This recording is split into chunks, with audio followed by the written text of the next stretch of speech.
because I get really nervous talking. We've been going here for about a year, and I listened to all of Pastor Ray's sermons. However, one truly stuck out to me. Pastor Ray was preaching about us wanting more of God, yet we have obstacles in our way hindering us and holding us back. I remember after that Sunday, it kept nagging at me that this was my problem.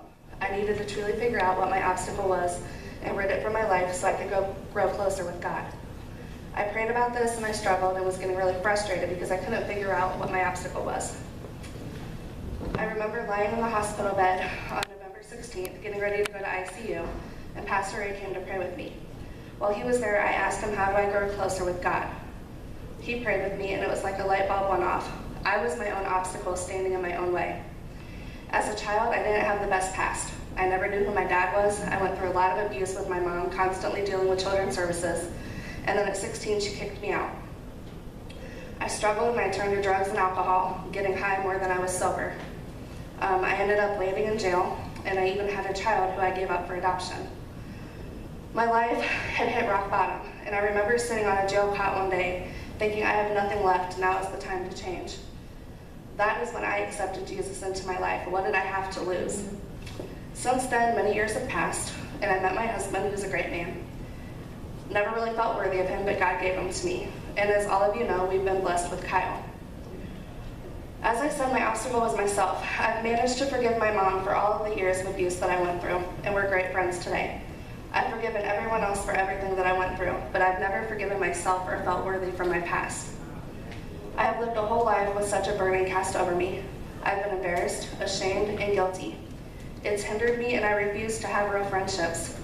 I constantly said no to going to small group here at church. I wouldn't join anything. I just wanted to be by myself because I was scared of opening up and letting people know the real me. When we got Kyle, my past really hindered me. I struggled with my relationship with him because I felt like I wasn't worthy of being able to be a mom again. Here I am, I put a kid up for adoption, but God gave us another chance.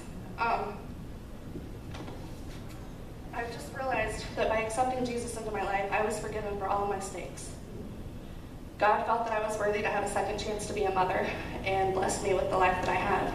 I've been worrying about letting the real me shine through that I've been hiding in the shadows of what I've been forgiven for many years ago. I have to remind myself every day, as this is still a struggle I deal with, that God's the only one who can judge me, and it's okay for me to be myself. So since Pastor has been working with me and I've been trying to deal with this, my husband's growing closer with God. Our son was supposed to get baptized this Sunday, but he's going to get baptized next Sunday. And through this church, I've made tons of friends. I've realized that I can hold my head high, and a really close friend told me that my past doesn't have to define who I am in Christ today. And so that's what I want to tell all of you. No matter what you've done in the past, no matter what mistakes you've made, the day you choose God is the day you're accepted and you can truly be yourselves.